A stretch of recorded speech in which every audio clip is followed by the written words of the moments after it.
함께 사도신경으로 신앙 고백하시겠습니다. 나는 전능하신 아버지 하나님 전지의 창조주를 믿습니다. 나는 그의 유일하신 아들 우리 주 예수 그리스도를 믿습니다.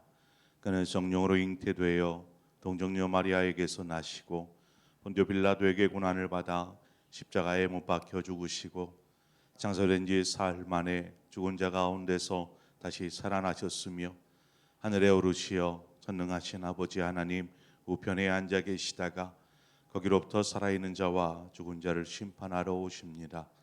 나는 성령을 믿으며 거룩한 공교회와 성도의 교제와 죄를 용서받는 것과 몸의 부활과 영생을 믿습니다. 아멘. 함께 찬송가 341장 찬송가 341장 십자가를 내 가지고 주를 따라갑니다. 341장 함께 찬송하도록 하겠습니다.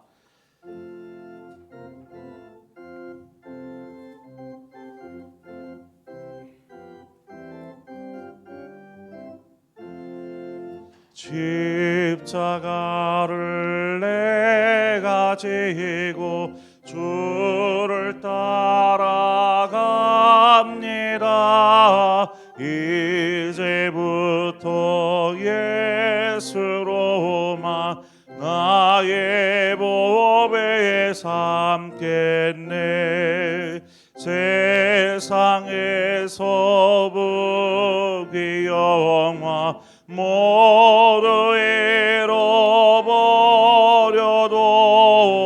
주의 평안 내가 받고 영생 복을 받겠네. 주도 곤욕 당했으니 나도 곤욕 당하리. 세상 사람 간사나 예수 인식합니다. 예수 나를 사랑하사 빛난 얼굴 보이며 원수들이 미워해도 염려할 것 없겠네. 내가 핍박당할 때에 주의 품에 안기고 세상 고초당할수록 많은 위로 받겠네. 주가 주신 기쁨에 기뻐할 것 뭐냐. 주가 나를 사랑하니 기뻐할 것뿐일세. 아멘.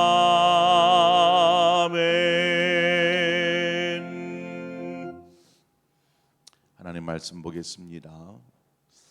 하나님 말씀은 사무엘상 5장 1절에서 12절의 말씀입니다.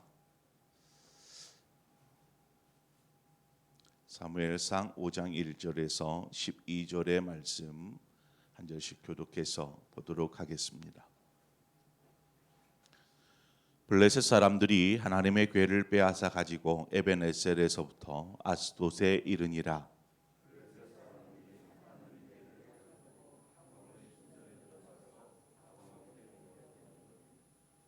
아스돗 사람들이 이튿날 일찍이 일어나 본즉 다곤이 여호와의 궤 앞에서 엎드려져 그 얼굴이 땅에 닿았는지라. 그들이 다곤을 일으켜 다시 그 자리에 세웠더니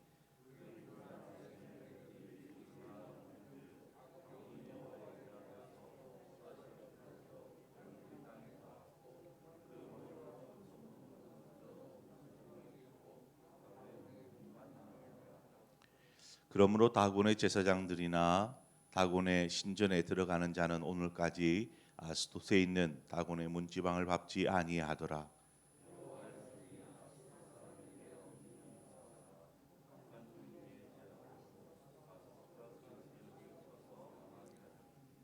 아스돗 사람들이 이를 보고 이르되 이스라엘 신의 괴를 우리와 함께 있지 못하게 할지라 그의 손이 우리와 우리 신 다곤을 친다 하고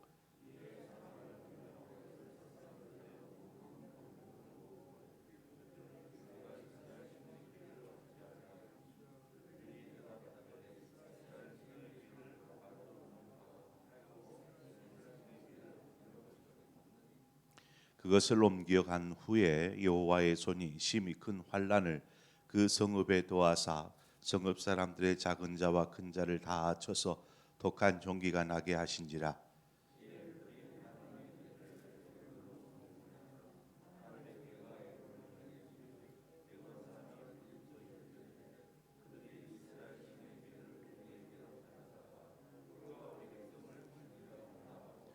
이에 사람을 보내어 블레셋 모든 방백을 모으고 이르되 이스라엘 신의 괴를 보내어 그 있던 곳으로 돌아가게 하고 우리와 우리 백성이 죽임 당함을 면하게 하자 하니 이는 온 성읍이 사막의 환란을 당함이라. 거기서 하나님의 손이 엄중하심으로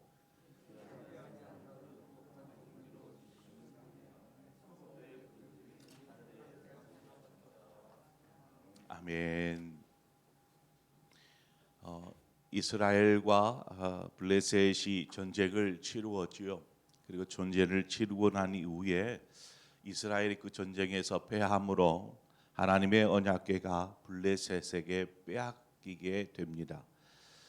블레셋은 이 언약궤를 자신들이 믿고 섬기던 다곤이라는 우상의 신전에다가 가져다 놓습니다.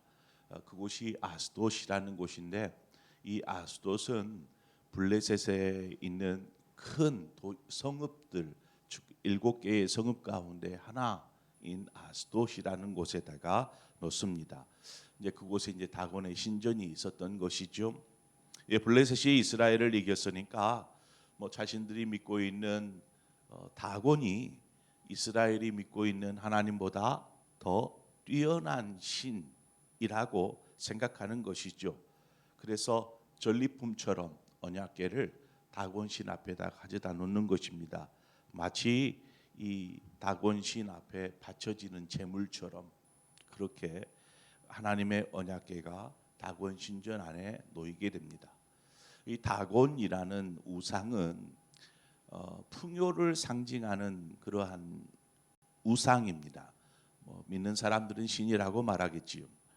그래서 그 형상이 어떻게 생겼냐면 하체는 물고기 모양으로 되어 있고 상체는 턱수염이 이만큼 긴 사람의 형상을 띠고 있습니다. 왜 이렇게 이제 물고기 모양의 신이냐 하면 이쪽 근동 지역에는 물이 참 귀합니다. 물에서 사는 물고기가 형상을 하고 있는 것은 물이 풍성함으로 많은 곡식들이나 열매들이 맺어갈 수 있듯이 이게 물을 상징하기 위해서 물고기 형상의 그 우상을 만들어서 그것을 신이라 여기고 섬겼던 것입니다.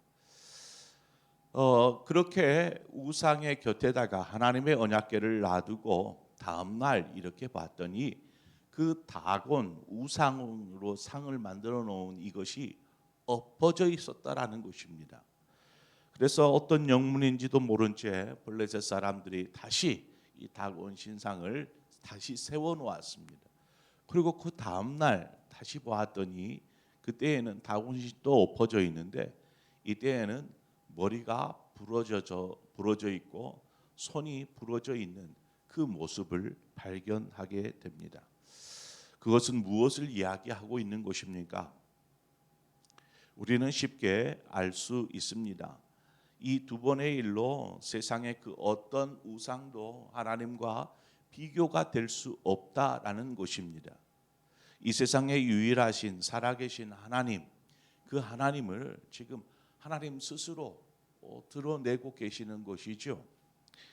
그뿐만이 아닙니다. 하나님은 이 아스돗, 블레셋의 도시인 아스돗에 독한 종기의 재앙을 내리시기 시작합니다. 우상뿐 아니라 우상을 섬기는 사람들까지 하나님께서 징벌의 대상으로 삼고 계시는 것을 우리는 볼 수 있습니다. 여러분, 하나님이 가장 싫어하는 것이 무엇입니까? 우상을 섬기는 것입니다. 하나님 외에 다른 신을 섬기는 것, 하나님이 가장 싫어하는 것이지요. 그럼 무엇을 통해서 알 수 있으면 십계명 보면은 쉽게 알 수 있지 않습니까?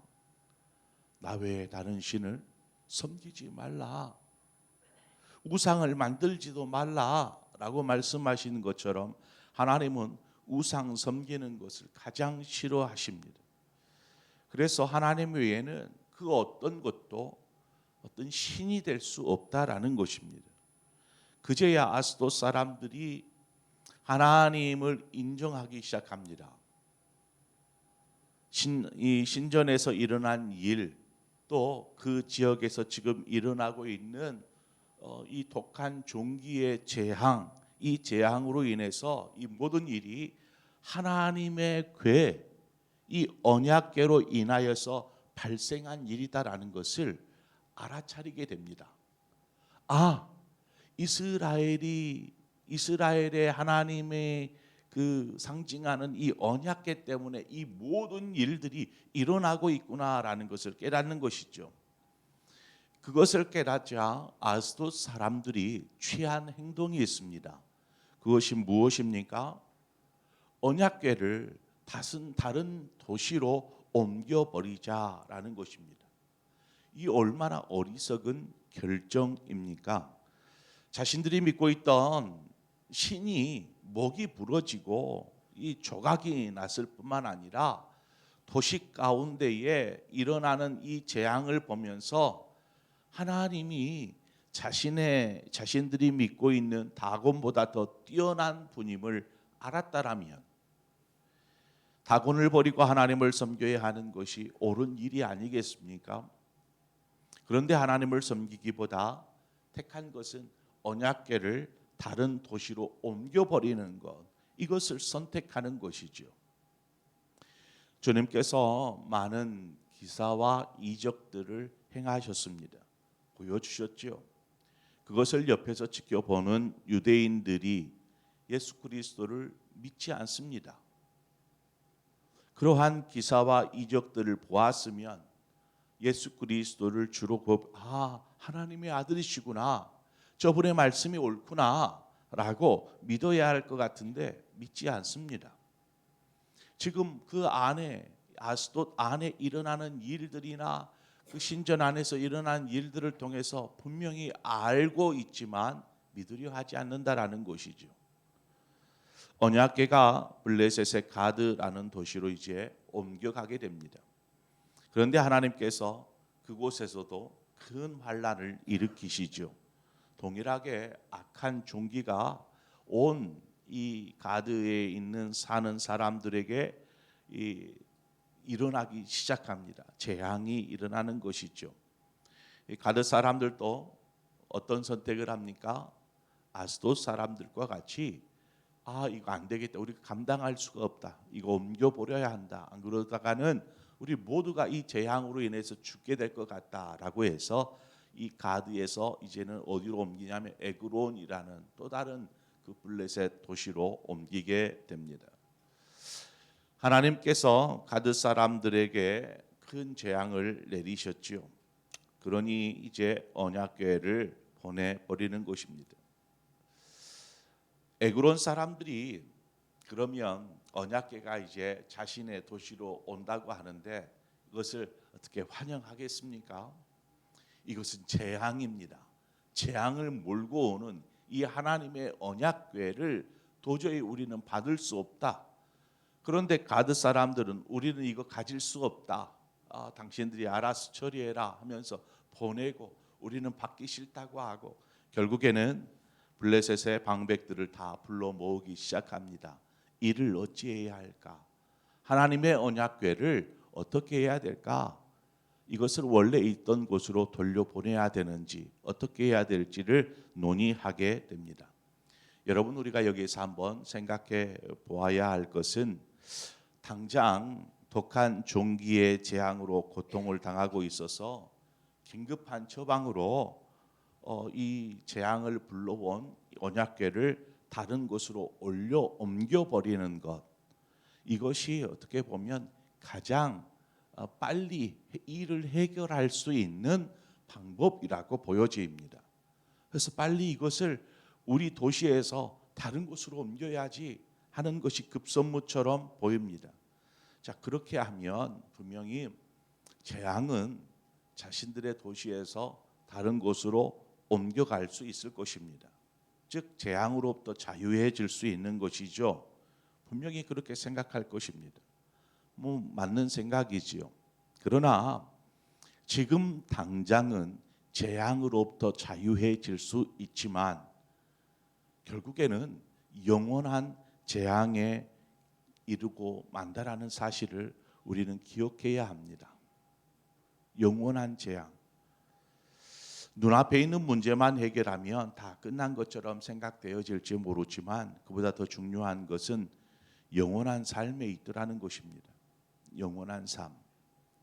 이 땅에서 우리는 그저 별 문제 없이 평화롭게 사는 것, 이것도 분명히 중요한 일입니다. 그러나 영원한 멸망에 이르지 않는 것이 더 중요한 일이다라는 사실입니다. 그래서 우리의 삶은, 이 땅에서의 삶은 그 영원한 삶을 위한 삶이 되어야 하는 것이죠. 반대로 그리스도인인 우리가 이 땅에 사는 동안 참 많은 어려움을 또 환난을, 고난을 만날 수 있습니다. 특히 성경에 보면 믿음으로 사는 자는 고난을 당할 것이다 라고 말하는 것처럼 죄악된 세상 가운데서 믿음으로 우리가 살려고 하면 시험도 당하고 환난도 당하고 그렇지 않겠습니까?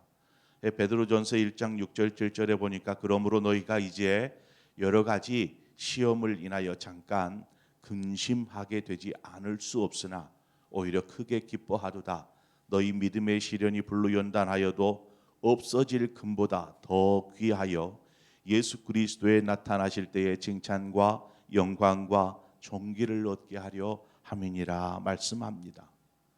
즉 삶이, 우리가 살아가는 삶이 어렵고 힘들다고 우리는 믿음을 포기할 수 없는 것입니다. 왜요? 영원을 준비하는 것이기 때문에 그렇습니다. 어찌 당장의 평안을 위해서 우리가 영원한 삶을 포기할 수 있겠습니까? 지금 블레셋 사람들은 지금 잠깐, 지금 당장의 재앙으로부터 자유해지고 싶었어요. 왜냐하면 하나님의 언약궤로 인한, 즉 이스라엘이 믿는 하나님으로 인하여서 자신들이 재앙을 당하고 있기 때문에 그렇습니다. 그래서 지금 당장 재앙을 피하고 싶어서 언약궤를 다른 도시로 옮기는 것을 선택합니다. 그래요. 그렇게 하면 재앙으로부터는 떠나게 되었을지 모르지만 이들의 삶은 영원한 멸망의 삶이다라는 것입니다. 그래서 우리는 결단코 이 영원한 삶을 포기할 수 없는 것입니다. 우리는 영원한 삶을 위해서 영원한 삶을 붙잡으며 살아야 하는 것이죠. 이 땅에 사는 동안 믿음으로 살다가 잠깐의 고난을 경험할 수 있습니다. 어려움을 당할 수도 있습니다. 그래서 사도 바울은 이야기하지 않습니까? 생각하건대 현재의 고난은 장차 우리에게 나타날 영광과 좋게 비교할 수 없도다. 그렇습니다. 그 영원한 삶에서 누릴 하나님으로부터의 그 놀라운 그 영광을 생각한다라면 지금의 믿음의 삶이 조금 고달퍼도 우리는 그것으로 연단하여서 정금처럼 나아갈 수 있는 것입니다. 이처럼 오늘을 믿음으로 사시기를 바랍니다. 정말 하나님은 살아계시다라는 것을 알고 있음에도 불구하고 믿으려 하지 않는 사람들이 얼마나 많은지 우리는 그것을 알고 믿고 고백하며 저 영원한 삶을 바라보면서 오늘을 믿음으로 살아가는 그리스도인인 줄 믿습니다. 오늘을 믿음으로 살아 승리하며 또 하나님께 영광이 되어지는 저희 여러분의 삶이 되어지기를 주님의 이름으로 축원을 드립니다. 우리 함께 기도하겠습니다. 좋으신 하나님 아버지, 오늘 이 새벽에도 우리를 불러주셔서 감사합니다. 이 땅에 되어져가는 많은 일들을 보면서 하나님, 이 모든 세상 가운데 섭리와 다스림으로 운행해 가시는 그 하나님을 바라보게 됩니다. 오늘 또 우리의 삶 가운데에서 우리의 삶을 친히 인도하고 계시고 섭리하고 계시는 분이 하나님이심을 우리가 믿습니다. 이제 우리가 그 섭리를 따라 오직 하나님을 믿음으로 살아갈 때에 우리에게 주어질 그 영원한 축복의 삶을 우리가 소망하면서 오늘을 믿음으로 살게 하여 주옵소서. 믿음으로 살다가 때로는 고난도 당하고 시험도 당하고 어려움도 당할지 모르지만 어찌 이것을 영원한 삶과 비교할 수 있겠습니까? 하나님 능히 믿음으로 살게 하시고 승리케 하여 주셔서 하나님 저 영원한 나라에 이르러 하나님의 영광을 누리는 그러한 우리 모든 성도들의 삶이 될 수 있도록 축복하여 주시옵소서. 예수 그리스도의 이름으로 기도합니다. 아멘. 오늘 이 시간 우리 함께 기도할 때에 우리 나라와 민족을 위해서 함께 기도하기를 원합니다. 하나님께서 이 나라를 회복시키시고 새롭게 하시기를 원합니다. 미래가 있는 나라, 미래가 기대가 되어지는 나라가 되어지기를 원합니다. 한숨이 절로 나오는 그러한 나라를 생각하면 이러한 한숨이 아니고 어려움이 있으면 우리 그리스도인들이 먼저 하나님 앞에 나아가 엎드려서 나라를 위해서 기도해야 할 줄 믿습니다. 이처럼 이 나라가 하나님의 영광을 위해서 사용되어지는 나라, 하나님의 도구 되어지는 나라 되게 하여 주옵소서. 그러기 위해서 한국교회가 어떤 역할을 감당해야 될지, 우리 교회가 한국교회의 한 부분으로서 어떠한 역할을 감당해야 될지 우리가 하나님 앞에 물으며 그 뜻을 잘 감당하는 그러한 한국교회요 우리 교회가 될 수 있도록 이 시간에 우리 나라와 민족을 위해서 또 한국교회를 위해서 한 마음으로 기도하고 또 여러분 각자 기도의 제목으로 기도하시다 자유롭게 돌아가시겠습니다. 기도하겠습니다. 좋으신 아버지 하나님, 은혜와 사랑을 감사합니다. 하나님, 우리를 부르시고 인도하셔서 하나님의 백성 삼아 주신 것을 감사합니다. 우리가 하나님의 자녀가 되지 않았다라면 어리석게도 하나님 우상을 섬기든지 아니면 그저 내